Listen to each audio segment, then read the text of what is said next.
Tal? Buen día, estamos aquí en una pequeña entrevista que está programada con nuestro compañero Gustavo. Él es un programador profesional, se dedica al área y el rubro completo de la programación. Voy a dejar que él se presente, ya que tiene algo que decirnos. Gustavo. Saludos, como ya mencionó Eduardo, tengo un par de años de experiencia trabajando como programador, desarrollador de software en el área web y también dentro de las bases de datos. Así que Eduardo me solicitó que por favor le ayudara con esta entrevista y voy a responder a las preguntas que él me va a hacer a continuación. Gustavo, como él ya lo dijo, tiene ya su experiencia en el ámbito laboral. ¿Cuántos años de experiencia dijiste que tenía? Tengo alrededor de 5 años trabajando ya profesionalmente en el área de la programación. Comencé a los 19 años cuando recibí una oferta de empleo como administrador de bases de datos y así me he ido desarrollando también en el área del desarrollo de software en el ámbito web. Dice que empezaste a los 19 años. Antes de empezar con las preguntas formales, eh, ¿con qué lenguaje tú empezaste a programar o meterte al ámbito de la programación? Yo empecé de manera autodidacta con Java.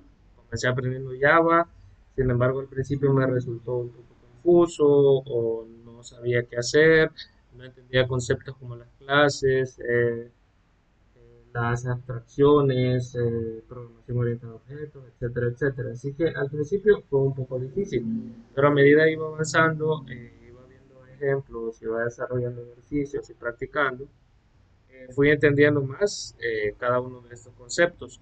Luego me pasé al lenguaje C Sharp para aprender Xamarin en el desarrollo de aplicaciones móviles multiplataforma y ya fue un poco más fácil porque venía de un aprendizaje autodidacta de Java. Al final, pues me he quedado con JavaScript. Como mencionaste que empezaste de manera autodidacta. Eh, es muy probable que muchas personas que quieran estudiar o que quieran empezar a estudiar programación de manera autodidacta puedan desviarse del camino o entrar en un bucle en el que no puedan salir o hay algunas deficiencias o fallos que hay por estudiar de manera autodidacta. En realidad sí, es muy probable que si no se tiene una ruta correctamente definida, caigamos en un círculo en el que estemos aprendiendo y aprendiendo y aprendiendo, pero al final no entendamos nada porque nos vamos a llenar de tantos conceptos que luego no vamos a saber dónde aplicarlos.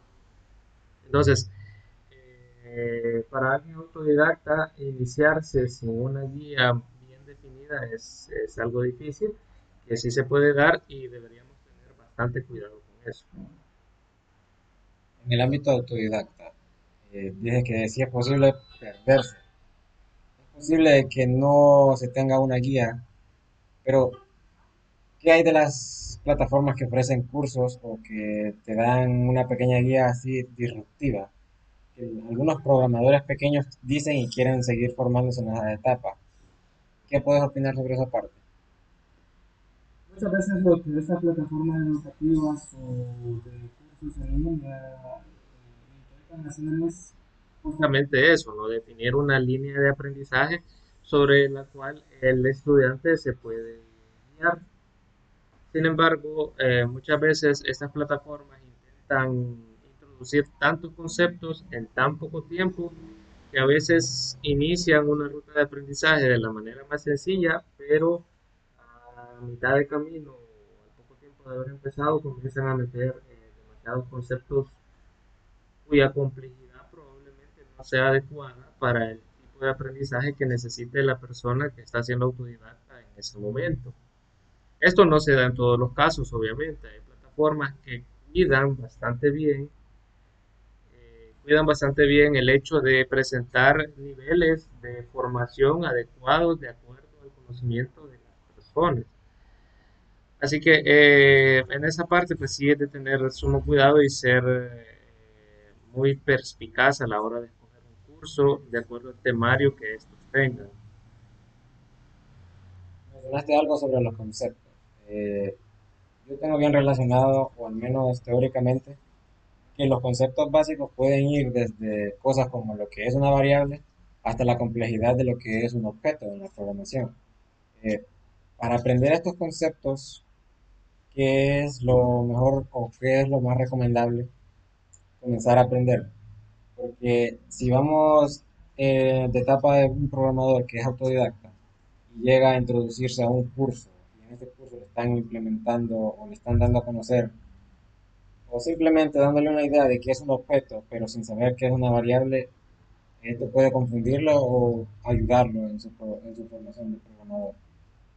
No, en realidad esto puede confundirlo y bastante, porque cuando hablamos, como el ejemplo que ponías, de una variable, es uno de los conceptos más elementales que se puede tener dentro de la programación. Sin embargo, cuando hablas del concepto de objeto, ya es algo más complejo que involucra demasiados elementos que tuviste que aprender previamente.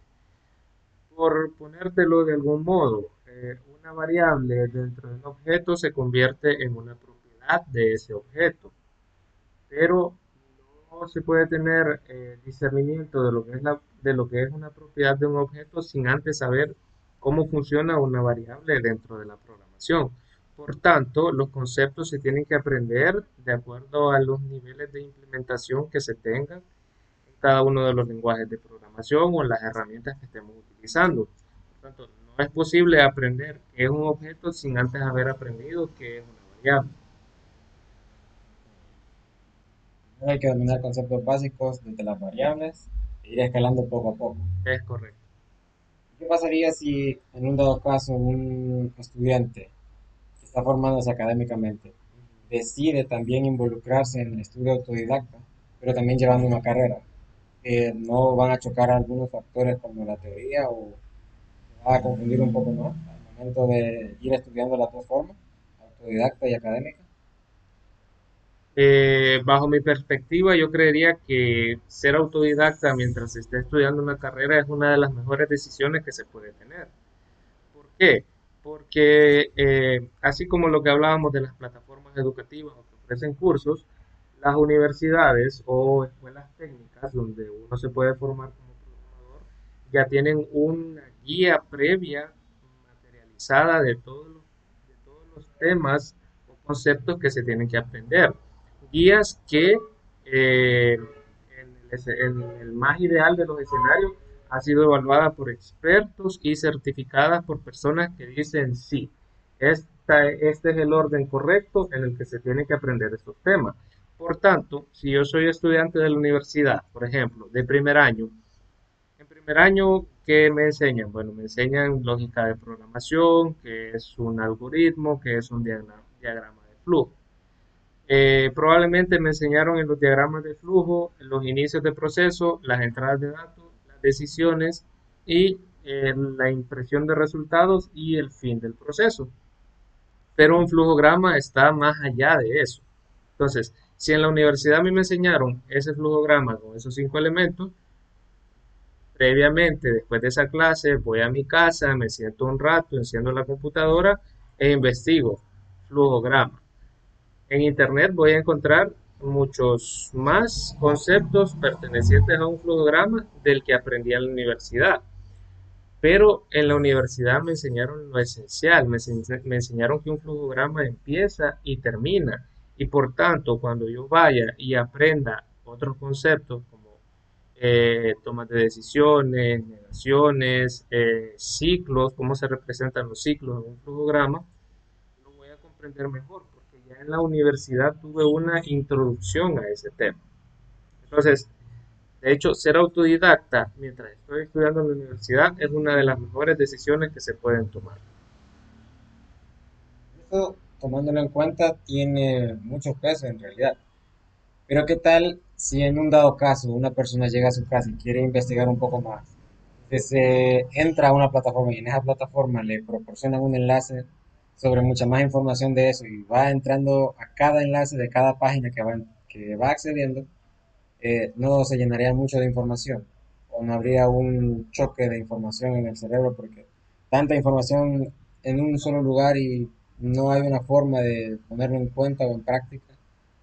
Lo que quiero decir es esto. Si en tu ejemplo me dices que me enseñan lo que es el flujograma y voy y busco información sobre el flujograma y desgloso cada parte del flujograma, tanta información, tantas páginas, tantos directorios que hay en Internet, pueden afectar la forma en la que yo voy a entender cómo funciona esa parte de la programación.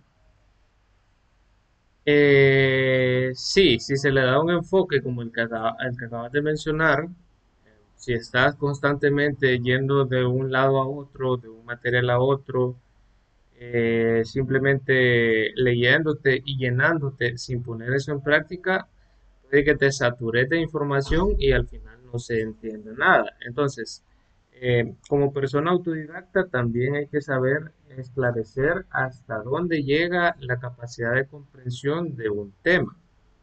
¿En qué sentido? Volvamos a los flujogramas.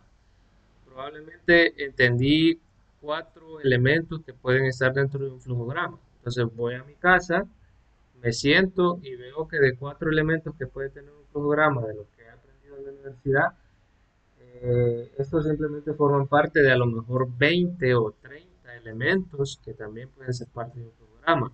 Entonces, pienso yo, si ya logré aprender cuatro en la universidad, probablemente lo ideal es que ahora vaya y tome dos o tres más y los estudie por mi cuenta. Entonces, eso para establecer objetivos de aprendizaje que se tengan y no estar saltando de documentación en documentación sin en realidad abonar a un punto en específico del tema que se está estudiando en ese momento. Entonces, también es parte fundamental de una persona autodidacta poder establecer cuál es el alcance de lo que se quiere aprender y el dominio del contenido que quiere manejar. Entonces, principalmente si voy directamente a casa a estudiar el tema que ya me proporcionaron en la académica, tengo que enfocarme simplemente en las áreas en las que ya me involucraron en la universidad y si quiero seguir estudiando un poco más, que no sea tanta la información que deba acceder. Sí, sí, principalmente cuando estás empezando, ¿verdad? Cuando ya se tiene algo más de experiencia, es más probable que sea capaz de dominar muchos más temas en menor tiempo. Pero si estás empezando, esa es la mejor opción para introducirte en este mundo. No saturarte de demasiada información, porque luego llega un punto en el que en tu cabeza hay mucho, pero probablemente de eso mucho que tenés no has implementado casi nada en la práctica. Eso es simplemente como para empezar directamente la programación. Sí, eso es para empezar, correcto. No saturarse demasiado y enfocarte en entender los conceptos fundamentales, de lo que hablábamos al principio. Entender primero qué es una variable antes de lanzarse a entender Directamente los objetos. qué es un objeto, correcto. Ya cuando uno, solo por mencionarlo, cuando uno aprende qué es un objeto, ya es capaz de discernir temas más complejos. Por ejemplo, los cuatro, ¿cómo se llaman estos? Paradigmas de la orientación, de la programación orientada a objetos, que es la herencia, el polimorfismo, el encapsulamiento y herencia polimorfismo. Eh, Se me ha escapado el último, pero ajá, eso. Entonces, ya entendiendo que es un objeto, se entiende que es una clase, cómo se conforma, y ya se empiezan a introducir conceptos más complejos. Siempre tomando en cuenta de que no todo se memoriza, ¿cierto? Porque siempre tenemos que volver a la plataforma de información para saber qué es lo que estamos haciendo. Acabas de tocar un punto bastante importante y eso es verdad. Muchas personas a veces lo que quieren hacer es aprenderse todo de memoria, porque realmente es el método tradicional de educación que hemos recibido en las instituciones elementales, ¿no? En la escuela, en la educación primaria, secundaria, que todo hay que aprendérselo de memoria para luego ir a un examen y colocarlo tal cual lo hemos aprendido.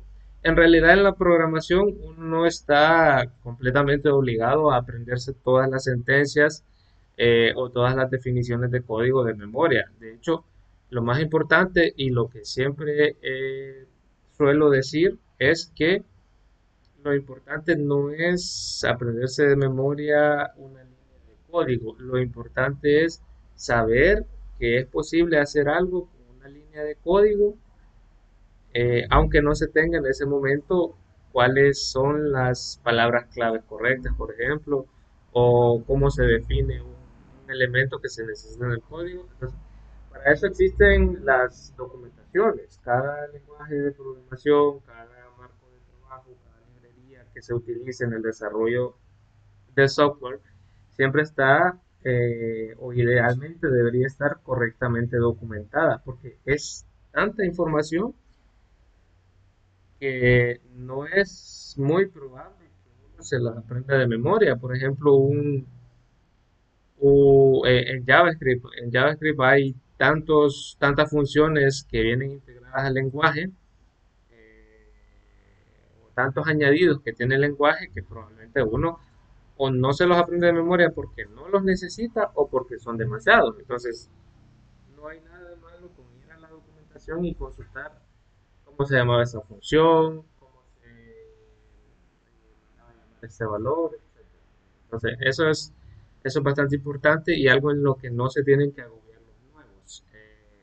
No todo se va a aprender de memoria, no todo te lo vas a saber de memoria, pero lo que sí es que vas a saber que se puede hacer, que es posible y que hay algo dentro de la herramienta que estás utilizando que te va a hacer lograr ese objetivo. Con eso de la documentación. Si un autodidacta nuevo, digamos que entiende un poco este factor, y se me acaba de venir la idea a la mente, con las nuevas implementaciones de la tecnología, como la inteligencia artificial, ¿es factible que los que están empezando vayan directamente a la documentación o simplemente que lo pregunten a una inteligencia artificial? Porque de cierto modo ambas te van a proporcionar la información. La diferencia que veo yo es que uno te lo va a dar más rápido que la otra. ¿Cuál sería tu opinión sobre ese tema? Mi opinión para las personas que están iniciando en ese mundo es que no generen dependencia de estas herramientas de inteligencia artificial que si bien facilitan la vida y te llegan a ahorrar mucho tiempo, cuando estás empezando se puede volver una mala costumbre. Y si pasa eso, no se llega a desarrollar una correcta comprensión, no se llega a desarrollar una correcta lógica de cómo resolver un problema dentro de la programación. Ahora bien, yo recomendaría que inicialmente se consulte la documentación oficial de cada herramienta que se está utilizando. ¿Por qué? En primer lugar, la persona va a aprender a utilizar las documentaciones y va a conocer cómo la gran mayoría de estas están estructuradas. Leyendo la documentación uno aprende a manejarse entre los temas, a saber dónde está cada apartado, por ejemplo, la documentación de las librerías. Si me preguntan a mí, todo lo que tienen en común las documentaciones de las librerías es el proceso de instalación, que es uno de los aspectos fundamentales cuando se comienza a trabajar con una de ellas. Entonces, probablemente si yo le pregunto a una de las inteligencias artificiales o modelos de razonamiento que se tienen hoy en día, me va a dar la instrucción. Pero, digamos, quiero iniciar una aplicación de React. Yo voy y le pongo a la inteligencia artificial, por favor dime cómo instalar React. Me va a dar el comando, pero la inteligencia artificial no me va a decir, ya te aseguraste de tener la última versión de Node instalada, ya te aseguraste de tener una terminal de comandos adecuada para ejecutar ese comando, ya te aseguraste de que tu sistema operativo sea compatible para, para esto, ya te aseguraste de que estás en la carpeta correcta donde querés ejecutar este comando y así muchos otros aspectos que una inteligencia artificial probablemente pase por alto porque va a determinar, este me está preguntando por una aplicación de React, entonces este ya sabe Node, este ya sabe JavaScript, este ya sabe que tiene que crear su proyecto en esta carpeta, este ya sabe que tiene que tener Node instalado en la terminal, este ya sabe que debe añadir al path todas las variables de Node para poder utilizarlo, y así sucesivamente. Entonces, en la documentación, cuando uno va y lee, ese es el comando para instalar, pero antes ahí dice dependencias necesarias, entornos requeridos, etcétera. Entonces, No es lo mismo que la inteligencia artificial venga y te diga ejecuta este comando, a que vayas y le das la documentación y entendas bien cómo está estructurado y sobre qué se ejecutan las herramientas que vas a utilizar. Entonces, no, yo no recomiendo que se lancen directamente a la inteligencia artificial en el sentido de entre documentación e inteligencia artificial. Ahora bien, hay un punto en el que las inteligencias artificiales sí pueden ayudar y puede ser en definir un camino. Por ejemplo, yo le pongo a uno de esos modelos de razonamiento, quiero aprender inglés y ya va, te genera una respuesta y te dice, para aprender inglés primero tienes que estudiar el verbo to be, luego tienes que estudiar los gerundios, luego los tiempos, aprender los verbos irregulares y así. En ese aspecto sí se puede tomar muy bien el uso de una inteligencia artificial, pero en cuanto a la programación, yo sugiero siempre comenzar con la documentación oficial de cada herramienta. Es un tema muy importante. Y ya entrando un tanto más de lleno a una pregunta formal. ¿Cuál consideras que es la ruta ideal para que alguien que está comenzando desde cero y quiere vivir de la programación logre llegar ahí formando un trayecto sólido? ¿Cuál crees que sería esa mejor? La ruta ideal para empezar en la programación, lo primero es siempre entender los conceptos básicos, ¿verdad? Pero antes que nada, tener un alcance de poder entender qué se logra siendo programador. Porque muchas veces dicen, quiero ser programador porque quiero hacer videojuegos. Pero hacer videojuegos no es solo ir y sentarse media hora en la computadora, decirle a la computadora, quiero programar este videojuego. Ahí ya rápido salió el resultado que quería. No, sino que tener un alcance de saber qué va a conseguir siendo programador, en qué consiste la carrera, cuáles son las habilidades necesarias para ser un buen programador, eh, la bolsa de trabajo, por supuesto, ¿no? Porque si uno, No conoce el ámbito laboral. si uno no conoce el ámbito laboral, probablemente se va a tirar de cabeza, resulta no ser lo que uno esperaba y pues resulta Tiempo. frustrante, tiempo probablemente mal invertido. De hecho, solo como pequeña anécdota, en la universidad yo tuve un compañero que decía que se había metido a la programación porque ahí enseñaban a reparar teléfonos celulares. Entonces, nada que ver. Si bien un programador debe conocer sus herramientas de trabajo, como la computadora, saber cómo darle mantenimiento, no es ese el objetivo de ser un programador. Entonces, muchos entran con un concepto totalmente distorsionado de lo que es la programación, por lo que es bastante importante saber hacia dónde uno se dirige introduciéndose en esa área. Y es uno de los o sea, como ruta de iniciar el aprendizaje, eso, ¿no? Entender hacia dónde va. Luego, ya cuando uno sabe qué es lo que va a hacer, pues automáticamente se empiezan a conocer las herramientas por las que se puede empezar a trabajar. Y siempre he dicho que muchos de los tutoriales en internet que se encuentran de manera gratuita son un buen principio para la programación. En algunos se comienza con un lenguaje básico, por ejemplo, algunos comienzan con Python, otros con JavaScript, con pequeños comandos, que son de los lenguajes más sencillos. Entonces ahí uno va viendo cómo van funcionando las cosas y como ruta de aprendizaje y de querer vivir de esto, es lo mejor, ¿no? Comenzar con estos tutoriales básicos que van enseñando los aspectos fundamentales de la programación. Pero sí, vuelvo y repito, lo más importante es entender hacia dónde se dirige uno cuando está comenzando. Es cierto. Cuando se va a comenzar, se tiene que plantear la ruta que se tiene que tomar a seguir. Correcto. Las rutas, bueno, algunas de las rutas que se pueden tomar serían el frontend, el backend o un full stack, ¿cierto? ¿Cuáles serían esas rutas? Sí, en términos generales, eso, ¿no? Puedes desempeñarte como frontend, como backend, como administrador de bases de datos, tú puedes desempeñar como project manager, eh, como QA, incluso te puedes desempeñar como DevOps, pero cada uno de esos tiene su nivel de complejidad, ¿no? Entonces normalmente uno empieza o bien como desarrollador frontend o bien como desarrollador back.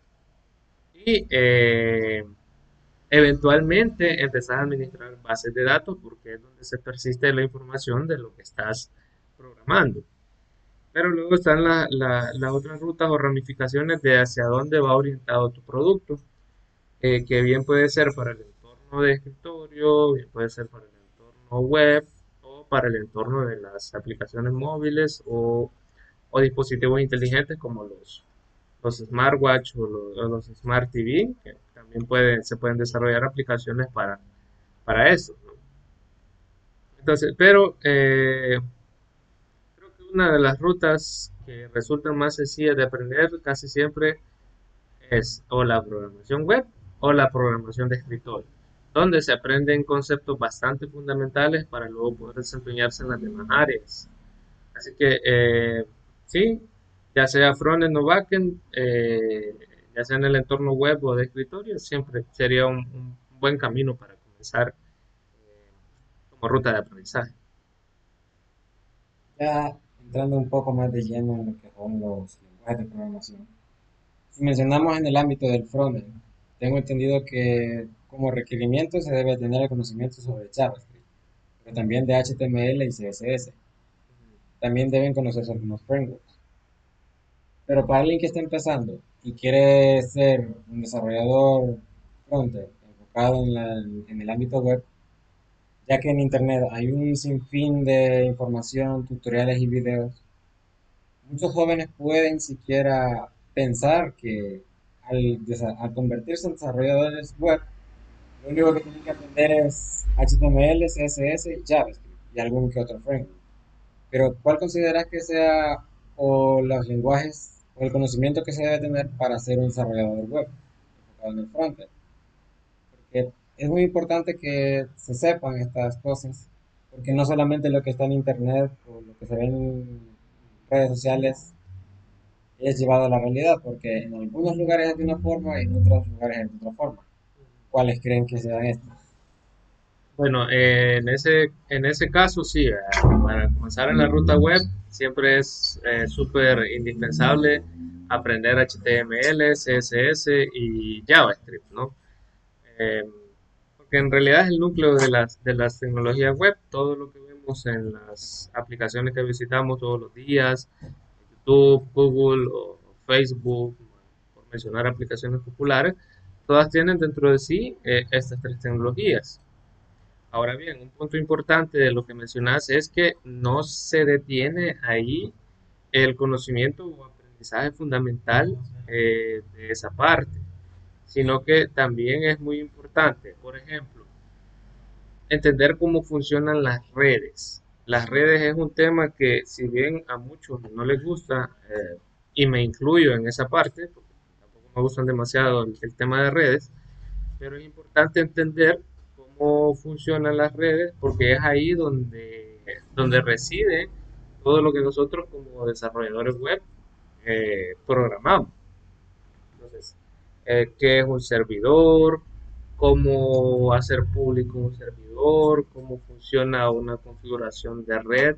Ya sea red interna, red externa, conceptos como IP, DNS, enrutamientos, eh, son indispensables porque al final del día lo que uno haga con HTML, CSS y JavaScript va a tener que vivir en un servidor que esté alojado dentro de una red que necesite ser enrutada para ser ya sea expuesta al público y que sea de uso general o en una red privada para una corporación cuya información solo va a recibir, por ejemplo, dentro de un edificio o dentro de una nube privada. Entonces, son cosas que si bien al final del día a lo mejor no forman parte de las labores que debe desempeñar un programador, es importante conocerlas porque conviven con lo que nosotros desarrollamos. Ahora bien, luego está el otro lado, el uso de marcos de trabajo, llámese framework o librerías que tarde o temprano se van a tener que utilizar porque el desarrollo de páginas web o de sitios web solamente quedándote con HTML, CSS y JavaScript se va a volver demasiado engorroso cuando ya hay utilidades que se pueden reutilizar para no inventar la rueda dos veces y que te facilitan el trabajo y te optimizan los tiempos de desarrollo. Eso sería todo del lado del front. Esto sería del lado del front, correcto. Del lado Y opuesto tenemos el backend. Lenguajes como tales serían Python, PHP, Java, que pueden implementar en el ámbito laboral, pero ¿de qué manera? ¿En qué áreas desempeñan esas tecnologías? vaya, de hecho ya te había mencionado antes un poco de eso, ¿no? Es cuando entras a la parte de servidores y redes. Cuando hablamos de backend, no hablamos de otra cosa que no sea el desarrollo de una aplicación que se va a ejecutar del lado del servidor, que no va a estar de cara al cliente, sino que va a ser una capa que te va a ayudar para servir información y recibir solicitudes de esa información para procesarla y devolverlas en el formato que has decidido utilizar. Por ejemplo, un servidor de Python, un RESTful API que puedas montar con Python usando Django, lo vas a tener que alojar en un servidor. Entonces, el backend, lo que hace el desarrollo backend, lo que hace es trabajarte en la capa de negocio o la lógica de negocio que va a utilizar lo que es el frontend, porque el frontend al final del día lo que hace es enviar una solicitud al backend y el backend se encarga de procesar esa información. Por ejemplo, cuando haces un inicio de sesión, ¿qué hace el frontend? El frontend lo que hace es capturarte el usuario y la contraseña. Pero el frontend no hace más que eso. Entonces el frontend lo agarra y le dice al backend, mira, aquí están estos dos datos. Ya el backend los agarra, los procesa, evalúa si el usuario existe, si la contraseña es correcta y le devuelve una respuesta al frontend. No, mira, fíjate que yo no encontré este usuario en la base de datos o yo no encontré que la contraseña fuera correcta en la base de datos o hey, sí, mira, este es el usuario correcto, déjalo pasar. Entonces, esa parte en la que el backend y el frontend conviven, ¿verdad? Pero el backend siempre va a estar ejecutándose del lado del servidor, una capa de ejecución que nunca ve el cliente, pero que es completamente indispensable para el funcionamiento del front. Si combinamos frontend y backend, obtenemos un full stack. Si en dado caso una persona decide, por medio de las redes sociales o por juicio propio, convertirse en un programador full stack, sería una meta un tanto ambigua, porque primero tendría que convertirse en un frontend o en un backend. Luego, si quiere pasarse al otro ámbito, tendría que aprender tecnologías del otro lado y en dado caso podría ser un full stack. Pero debido a eso, si una persona se planta como meta simplemente convertirse en un desarrollador full stack, puede ser algo ambiguo o una meta no alcanzable.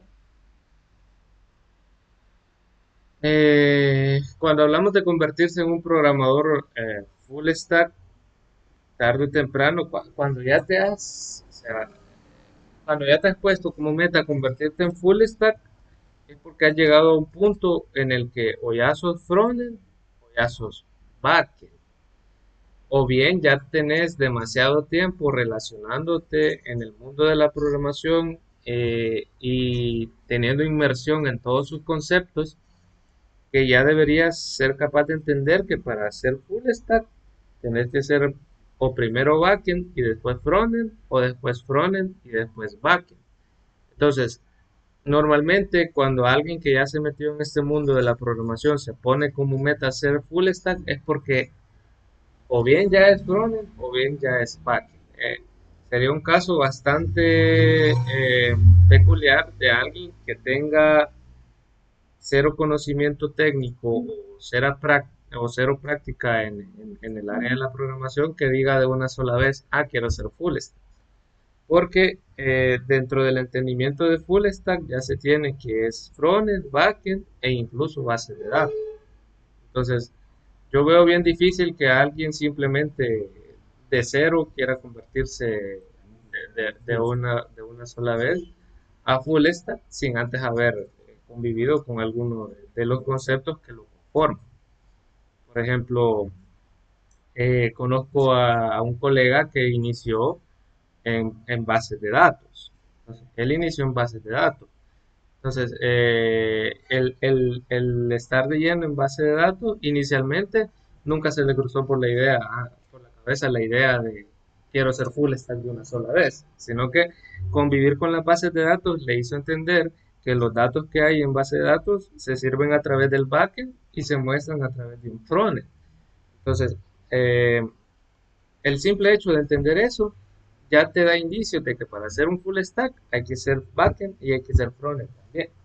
Entonces, eso de hablar de ambigüedades al querer ser, ponerse como meta full stack, lo veo bastante difícil porque ya antes tuviste que haber sido uno de los ajá, que conforman el hecho de ser full stack. Entonces, es bien difícil que se llegue a dar un caso así, aunque Es posible. es posible. Tengo un chero que es full stack, pero yo no sé nada de programación. ¿Verdad? Voy a ir y le voy a preguntar qué puedo hacer para convertirme en full stack. Entonces, cuando vayas donde ese chero, te va a decir, primero tenés que aprender frontend y de ahí después backend. Entonces, al final del día siempre vas a terminar entendiendo que para ser full stack vas a tener que ser primero uno y después el otro. Entonces, lo veo un poco Tiene que seguir difícil. uno de los dos Ajá. caminos. Siempre hay que empezar por uno de los dos caminos. A menos que tengas bastante tiempo libre y dedicación en la que puedas llevar en paralelo ambos. Porque creo que también esa es una de las preguntas, uno de los sentidos a los que apunta tu pregunta. ¿Puedo convertirme en full stack en un solo periodo de tiempo? Probablemente sí. De hecho, sí podrías, si tenés el suficiente tiempo, comprensión del tema y dedicación para trabajar en paralelo lo que es el lado servidor y el lado cliente, el lado backend, el lado front. Pero ya es un tema de llevarlo en paralelo. Pero sí, eh, debes tener una lógica bastante sólida a la hora de desarrollar. Para poder entender esa parte. Correcto. Respecto a eso mismo, esto es un poco más cotidiano. En redes sociales, o más bien toda la red en particular, existe un mito de que un programador full stack es una persona que no domina ninguno de los dos lenguajes. Con base a lo que acabas de decir, es posible decir de que eso es simplemente un mito, que no es real, ¿verdad? Realmente sí. Si me lo estás diciendo, o sea, si venís y me decís eso, yo te voy a decir no, no es verdad. Porque un full stack puede ser full stack con un solo lenguaje. Por ejemplo, te pongo el caso de Python. Con Python puedes desarrollar un servidor utilizando Django y también puedes desarrollar una interfaz de escritorio utilizando, ¿cómo se llamaba esto? TK Inter, algo así creo que se llama. Entonces, ajá. Entonces, con un solo lenguaje, sos backend a la hora de desarrollar un servidor con Django y sos frontend a la hora de desarrollar una aplicación de escritorio y luego intercomunicarla. Entonces, realmente sí es un mito. O sea, para hacer full stack, de hecho sí, debes tener el dominio sobre los dos lenguajes que estás utilizando para construir tu arquitectura de software. Entonces, sí, o sea, es completamente un Claro mito. que no es Ajá. cierto. Porque para hacer full stack debes tener dominio de las herramientas que estás utilizando para saber cómo enlazarlas. Gustavo acaba de mencionar algo que me llama mucho la atención, que con un solo lenguaje puedes convertirte en un full stack, es decir, enfocarte en el frontend y en el backend. Eh, ¿Esto aplica hacia todos los lenguajes o hay lenguajes específicos en los que se puede aplicar para implementarlo en el área visual y en el área de los servidores? Buena pregunta. Sí, hay lenguajes que solo tienen el enfoque para trabajar el desarrollo frontend y hay lenguajes que solo tienen el enfoque para trabajar el desarrollo backend.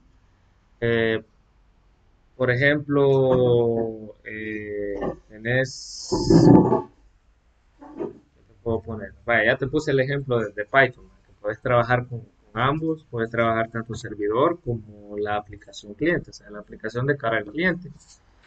También tenés el caso de JavaScript, que con JavaScript puedes tener tu servidor en el entorno de Node y también puedes tener tu interfaz, ya sea con un motor de vistas o con un framework o librería, llámese Angular, llámese React, llámese Vue, y ambos entornos siempre van a estar trabajando sobre JavaScript. Luego tenés lenguajes algunos, por ejemplo, el CSS. Con CSS, si bien no es un lenguaje de programación, sino que es un lenguaje para darle estilo El entorno del HTML al entorno del HTML, correcto. Ese funciona únicamente para el lado visual. del frontend. Entonces no puedes venir y decir, ah, voy a hacer un servidor con CSS. Es un poco impensable esa parte. Y lo mismo del lado de los servidores, hay lenguajes que están dedicados solo a trabajar sobre servicios en el backend. Ya sea porque son más óptimos haciéndolo de esa forma o porque fueron exclusivamente diseñados para eso. Por ejemplo, tener servidores con PHP, tener servidores con Java, tener servidores con C Sharp, pero de nuevo, C Sharp también es posible trabajarlo en el entorno backend, en el entorno frontend, porque luego viene C Sharp y te dice, aquí tengo un .NET Framework, donde puedes desarrollar APIs, pero también puedes desarrollar aplicaciones móviles o aplicaciones de escritorio e incluso aplicaciones web con las herramientas de ASP. Entonces, eh, todo es de saber qué hace la herramienta o el lenguaje que estás utilizando y cuál es el enfoque que le quieres dar y es si ese enfoque es alcanzable. Luego tenés lenguajes como Kotlin o como Swift, que ya son puramente para trabajar en el entorno móvil, que tampoco los puedes mezclar con, ya sea un servidor o con una aplicación web. Pero sí, normalmente el lenguaje te va a definir qué cosas puedes alcanzar y qué cosas no. Es una cuestión de la perspectiva y el punto de vista que tenga la persona. Es decir, se plantea una meta y a qué entorno va a ir dirigido. Y dependiendo de ese entorno, bien puede optar por tomar un lenguaje que le permita utilizarlo como frontend y también como backend. Desde ahí ya es cuestión de la persona si quiere convertirse en un desarrollador full stack. Es correcto. O bien, hay otros casos que te lo pongo de ese modo. A una persona, por ejemplo, puede aprender full Python para el desarrollo de servidores y puede aprender, puede irse full C Sharp para desarrollar aplicaciones de escritorio o aplicaciones web y así volverse experto en frontend con C Sharp y experto en backend con Python y eso automáticamente también lo convierte en un full stack. Que si bien no usa el mismo lenguaje para las dos caras, sí se especializó en uno para el backend, o en otro para el frontend, y eso ya lo convierte en un full stack, porque cuando le digan, hey, quiero una aplicación web, quiero un diseño bonito, él ya va a ir y lo va a hacer con la herramienta con la que se especializó, o sea, con C Sharp. O le dicen, hey, quiero un servidor que se comunique con esta API, él ya se siente más seguro con Python, va a ir y lo va a hacer con Python. Pero tiene el dominio de ambos enfoques distribuidos en un lenguaje distinto, pero eso siempre ya lo convierte en un full stack. No es necesario que sea full stack solo con un lenguaje, ¿no? No, no es Puede necesario. especializarse del backend de un lenguaje y en el frontend de otro. Correcto. Siempre y cuando el servidor desarrollado aquí se pueda comunicar con la aplicación desarrollada allá en el front. Tomando en cuenta todo esto, ¿cuáles habilidades consideras que son esenciales para que un egresado, una persona que está directamente en la carrera, se mantenga competitivo para aumentar, por decirlo de alguna manera, o que pueda cumplir la meta de ser un programador, ya sea en el área del frontend, del backend, o si para más a futuro quiere convertirse en un full stack. ¿Qué habilidades debe tener una persona además de ser autodidacta? Aparte de ser autodidacta y quererte mantener competitivo en el mercado, lo que necesitas es buenas habilidades de comunicación, ¿no? Porque un programador no se va a sentar solito en la silla y va a hacer lo que quiere. Al final del día siempre vas a estar atendiendo a las necesidades de otras personas y para ello necesitas una buena comunicación, buenas habilidades de comunicación para poder comprender el mensaje que el otro te está dando y así poder llevarlo a lo que estés desarrollando. Eso es uno. Ser proactivo. Muchas veces se agradece bastante que un programador sea proactivo en el sentido de que, digamos, te contrata una empresa para el departamento de IT y te dan una tarea, pero la tarea a lo mejor es un poco sencilla o un poco básica y con algo de proactividad de sí sugerir una mejora. Ah, no, esto puede ser diferente y optimizar mejor ese proceso. O también ponerte a la disposición de cualquier otra tarea que probablemente no te corresponda, pero tengas tiempo libre y decir, hey, yo puedo hacerme cargo. Va sumando al hecho de cómo te ven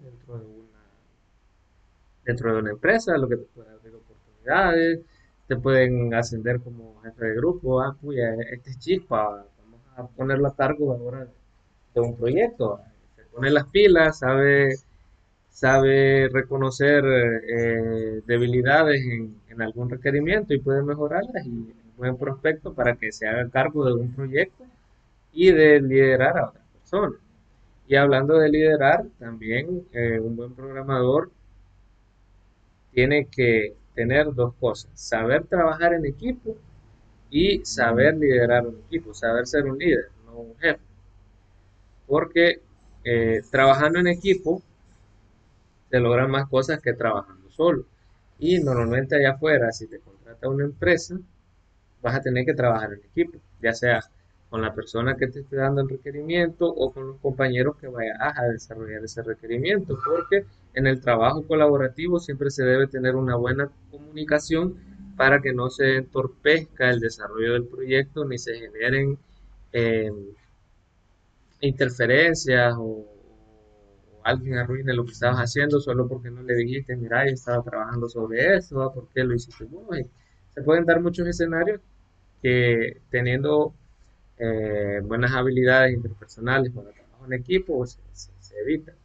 Y luego está la parte en la que saber liderar. Eh, Como te mencionaba antes, si tenés un buen desempeño, al final van a poner un equipo a tu cargo y vas a tener que saber delegar tareas, delegar responsabilidades, hacer críticas constructivas a tu equipo, y todos esos aspectos que involucran el hecho de ser un buen líder para sacar adelante un producto, ya sea propio o del que estés trabajando en la empresa, pero siempre es importante esa parte en cuanto a las habilidades blandas, por mencionar algunas. Mencionaste y te involucraste directamente en el ámbito laboral. Y en base a eso me han surgido dos preguntas que considero que son relevantes y le pasan a muchas personas, por no decir a todas. Que una de ellas, la primera es que mencionaste que un programador también tiene que saber cómo liderar, pero en el proyecto una pregunta sería, mientras más personas trabajen en el proyecto, más efectivo va a ser o puede trabajarse de la misma manera con un equipo más reducido. Es decir, implica mucho el que haya muchos desarrolladores metidos en un proyecto. No necesariamente más significa mejor a la hora de desarrollar un producto en el área de software. Dependiendo de la complejidad, del tamaño, todo lo que demanda el desarrollo de un proyecto, muchas veces tener más personas probablemente solo lo empeore, porque van a haber muchos trabajando probablemente sobre un mismo módulo, sobre un mismo archivo, que al final te va a generar tantas discrepancias, tantas incongruencias, que el trabajo se te va a salir de control, no vas a saber quién hizo qué o por qué se hizo de esa manera. Acuérdate que mientras más grande es un grupo, más diferencias de ideas hay. Entonces, cuando tenés mayor número de cabezas pensando para solucionar un mismo problema, se generan un mayor número de discusiones, de desacuerdos, que, claro, si estás liderando un grupo y a esas personas las tenés que tener contratadas, normalmente van a tener que respetar lo que se diga. Pero, de nuevo, un buen líder también siempre escucha las opiniones que tienen los demás y toma lo bueno de eso. Ahora bien, no es lo mismo desarrollar una pequeña aplicación eh, que te lleve el control de tu negocio, ¿verdad? Que te lleve el control de ventas y compras, que eso lo pueden desarrollar dos, tres personas, ¿verdad? Mira, vos desarrollas las compras, yo hago las ventas y Pedrito que se encargue de la base de datos. Ya, ahí. O sea, uno va a estar trabajando en este módulo, el otro acá y el otro en la base de datos. Sacamos el proyecto en un mes, todo feliz. A venir y decir, puya, quiero desarrollar el Grand Theft Auto 5. Tenés un mapa enorme, tenés una innumerable cantidad de NPC, tenés un montón de modelos de automóviles, donde ahí tenés que contratar departamentos completos de diseño, departamentos completos de expertos en modelado 3D, departamentos completos de expertos en animación. Entonces, claro, ahí mientras más personas tengas trabajando en ese proyecto, va a ser mejor porque querés sacar al mercado más rápido ese producto. Pero de nuevo, te digo, no siempre más es mejor. Volviendo al ejemplo anterior, el proyectito pequeño, imagínate teniendo a 10 personas trabajando solamente 5 en compras, 5 en ventas y luego tenés otros 2 en bases de datos. Entonces, es bien,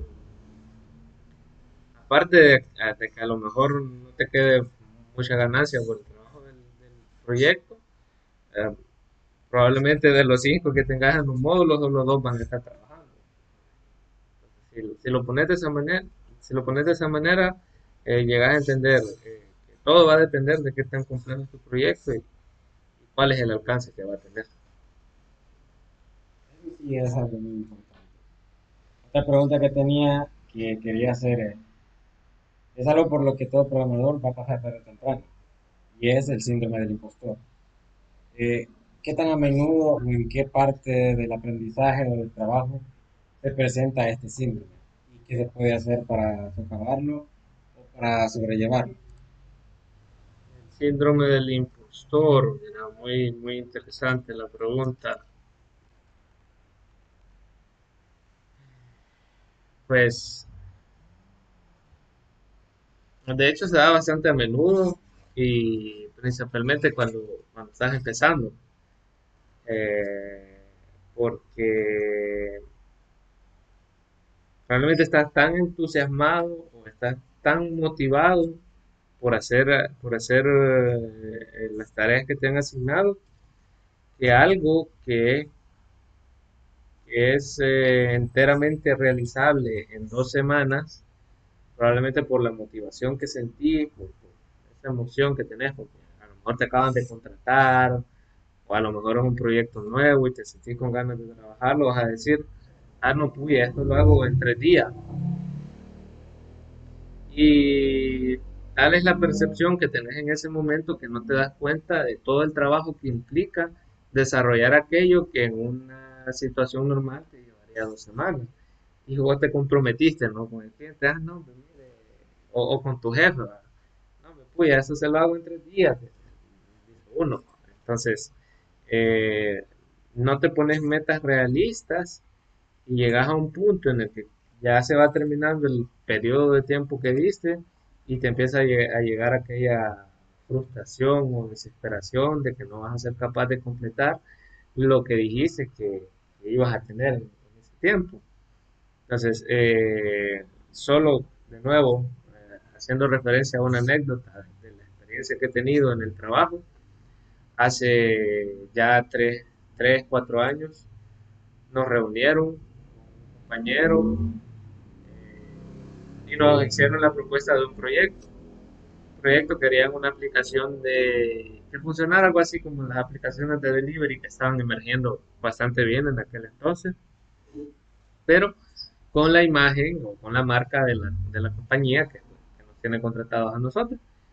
Y ese proyecto lo iba a liderar este compañero que pues recientemente acaba de entrar, pero había demostrado capacidad técnica a tal punto en el que ya lo iban a volver líder de proyecto y ya es algo completamente bien, porque si vos demostras que tienes capacidad de hacer algo, está muy bien que te lo reconozcan y que probablemente así aumenta el número de tus responsabilidades, pero también tu recompensa.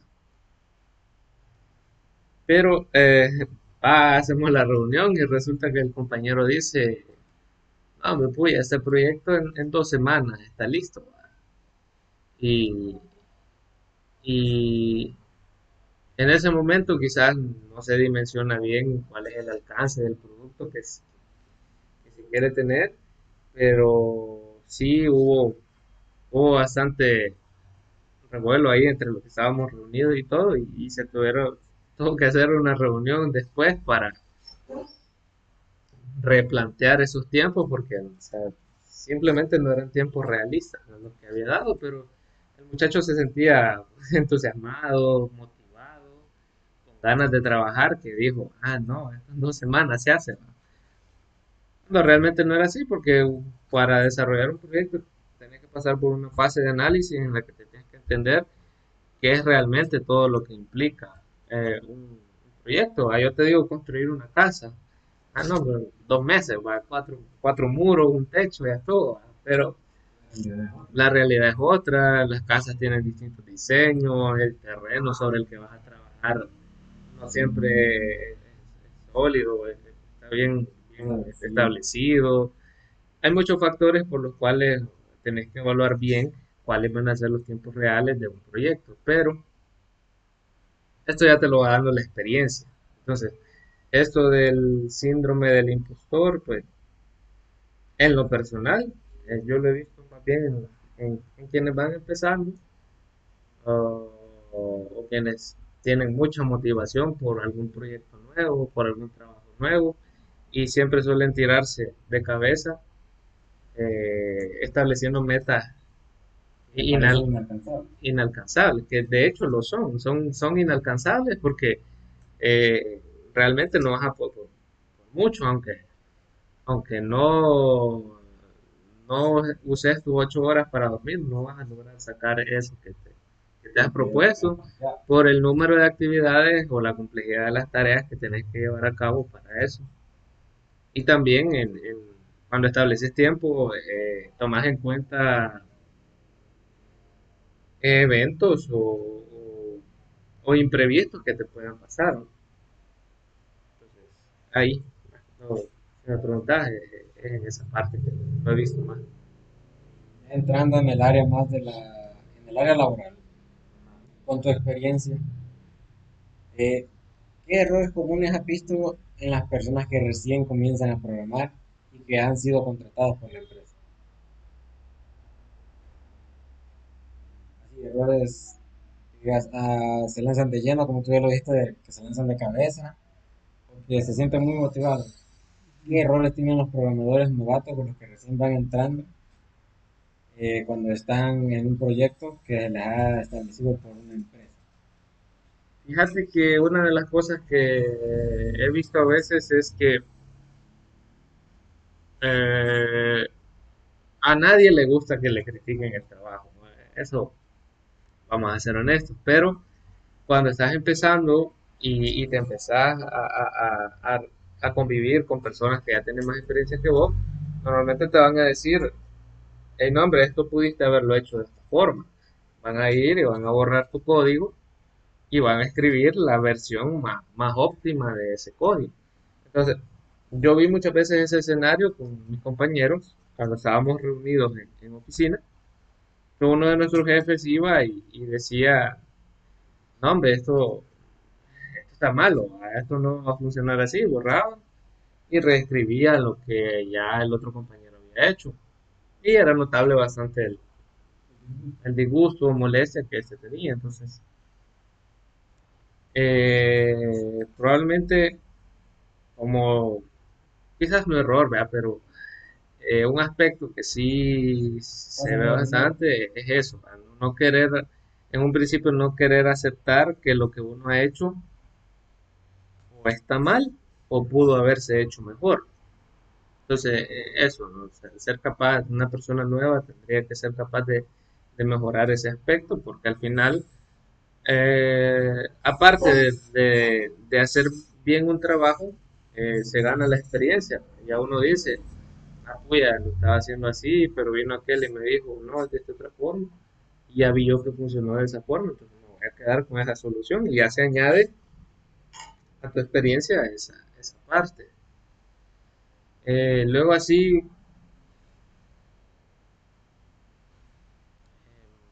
eso, también eso del síndrome del impostor es bien común porque no solo se da del lado del programador, fíjate, sino que también se da del lado de la persona que te está pidiendo los requerimientos.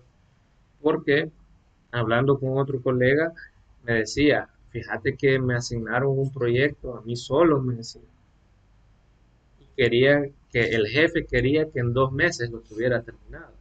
Entonces, no solo se da del lado del programador, que el programador va a decir, ah, no, esto en 3 días lo tengo, sino que también el que te otorga el requerimiento muchas veces tampoco, por falta de conocimiento técnico y saber cómo funciona realmente el desarrollo de un proyecto de software, establece tiempos bien irreales.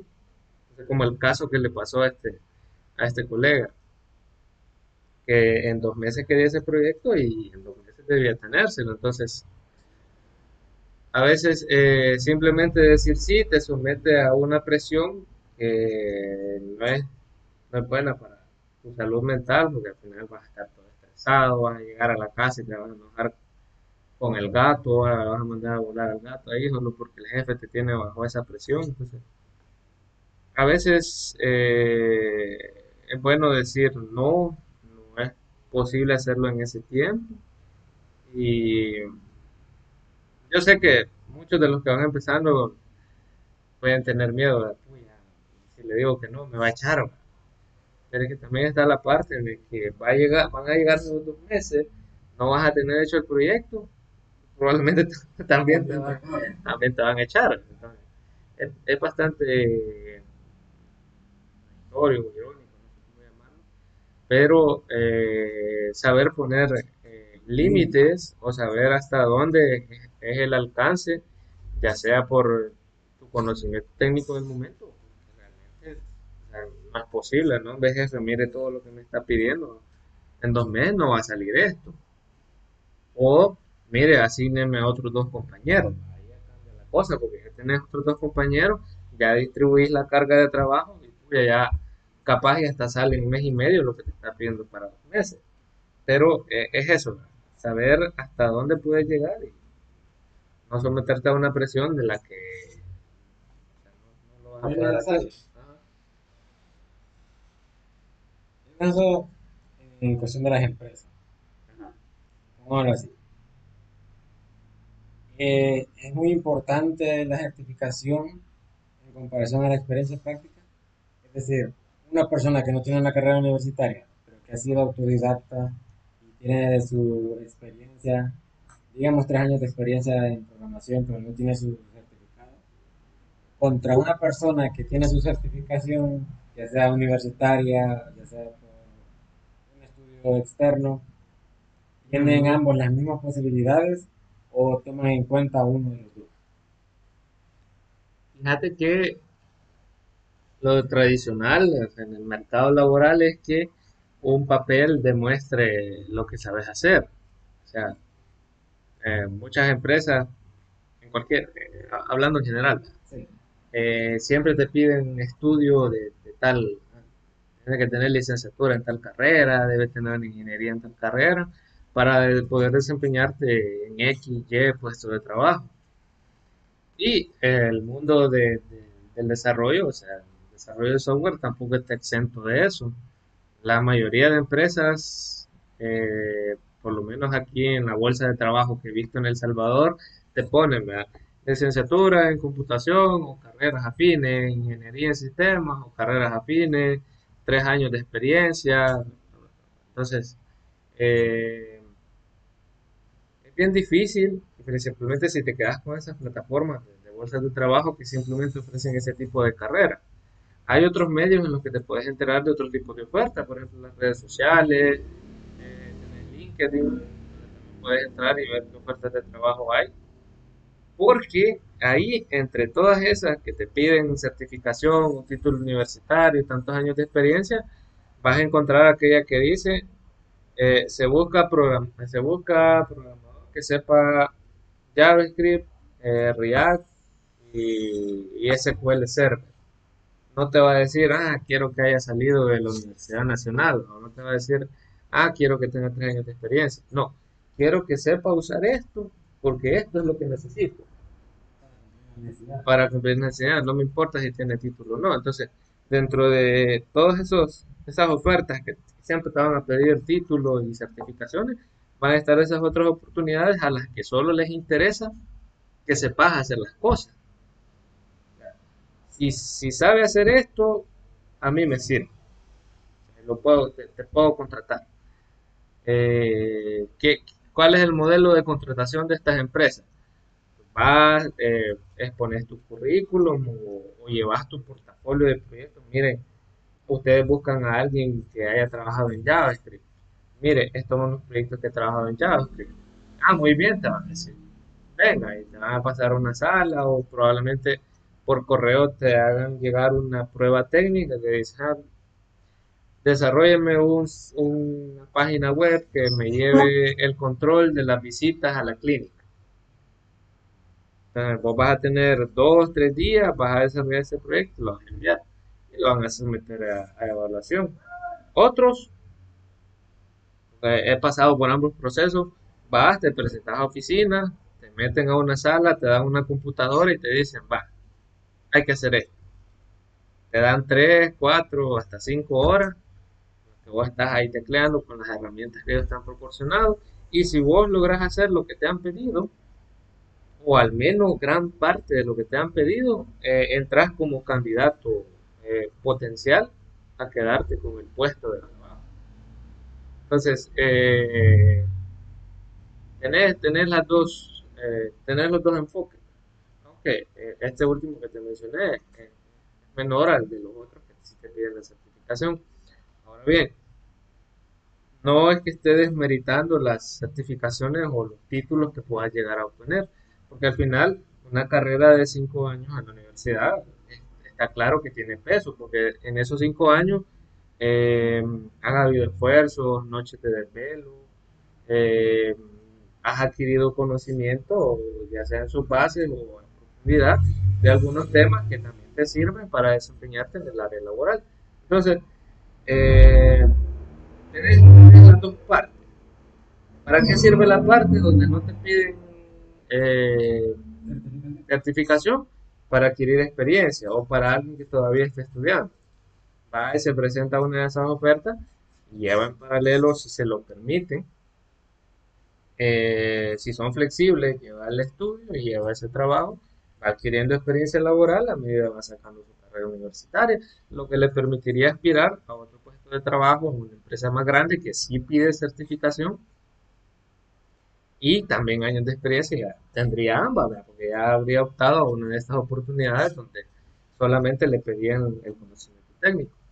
Y ahí es donde volvemos a la parte que mencionábamos. Una persona que esté estudiando debería ser autodidacta, sí, porque siendo autodidacta adquirís conocimiento técnico que podés implementar en uno de estos puestos que no te piden certificación, para luego ya con tu certificación, a ver, tener la certificación y también tener la experiencia que te dio este puesto de trabajo, donde estabas sin requerir dicha certificación. Entonces, es como algo que, que convive, o sea, pues si le pones la dedicación suficiente, si realmente te interesa, si es lo que realmente te gusta, vas a hacer encajar todo eso. Para ir ya finalizando, como última pregunta,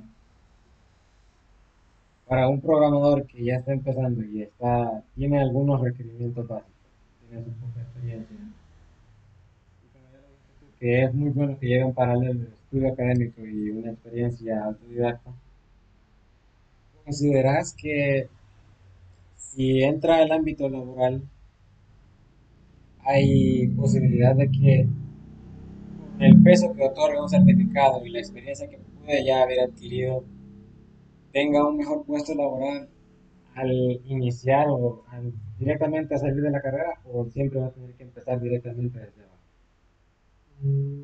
Vaya, buena pregunta, porque depende mucho también del puesto de trabajo que estés aplicando. Porque a veces vas a aplicar simplemente a un trabajo de desarrollador, que se puede considerar la base que tiene siempre un departamento de IT, o directamente te puedes postular a un puesto de trabajo que te diga ahí líder o director de proyecto. Entonces, si la certificación que tenés, si los años de experiencia que tenés y el conocimiento técnico que te respalda te permiten postularte a uno de estos puestos, entrarías directamente a una plaza en la que te ofrezcan un salario más elevado, un mejor puesto, con mejores condiciones, debido a que te precede todo eso de la experiencia y el conocimiento que has adquirido. Pero lo, el factor común es siempre llegar a la empresa y empezar desde, quizás no decirlo desde abajo, porque si te soy sincero, los trabajos como programador o como desarrollador de IT están mejor valorados que muchas de las otras profesiones, ¿verdad? Se pagan un poco mejor que en muchas otras profesiones, pero sí, a nivel de jerarquía dentro del departamento de IT, siempre vas a empezar como un desarrollador. Ahí es donde va entrando la parte que te mencionaba antes de la proactividad. Si vas demostrando que sos chispa, que rápido haces las cosas, que el conocimiento que tenés da para más, te van a ir ascendiendo, te van a ir gratificando con mejores bonos, te suben el salario y igual y te dan un puesto bastante rápido, porque en el caso de la empresa en la que estoy actualmente, han habido compañeros que a los 3 meses los han ascendido a líderes de proyecto. Ahí es como, uy, qué chivo, pero ¿qué hay detrás de esos 3 meses? Pues ha habido iniciativa, proactividad, eh, entrega de resultados óptimos y todo eso que te puede ayudar a dejar una buena impresión de tu persona, que también te ayuda a escalar. Gracias, Gustavo, por el tiempo que nos has compartido. Una pequeña conclusión, ¿qué mensaje le daría a los nuevos programadores que ya están en el ámbito laboral comenzando o que están comenzando sus estudios? ¿Qué les podrías decir para que no se desmotiven, ya que esto de la programación puede ser un tanto altibajo y que pueden llegar a frustrarse o simplemente estancarse? ¿Qué le podrías decir a esos programadores para que no se desmotiven y no pierdan el ánimo? Vaya, lo que les podría decir es que todo esto se trata de consistencia, de ser consistente con lo que se hace, de todos los días dedicarle un poco de tiempo a practicar, porque la única manera para mejorar en el área de la programación es, y suena bastante loco, pero es programando, ¿no? Un buen programador se vuelve bueno programando. Entonces, eso, ser consistente, tener buena determinación y principalmente disciplina, porque si me lo preguntan, motivación uno no tiene todos los días. Entonces, la motivación no es algo que va a estar presente a diario, la disciplina sí. Entonces, hay que disciplinarse en las tareas que uno se propone, en los objetivos que uno tiene y ser consistente con ello, ¿verdad? Para poder lograr lo que sea planteado. Gustavo, me ha gustado mucho esta charla muy amena. Gracias por compartirnos tu conocimiento y tu experiencia. Y nada más, esto ha sido todo por hoy. Gracias por sintonizarnos. Adiós.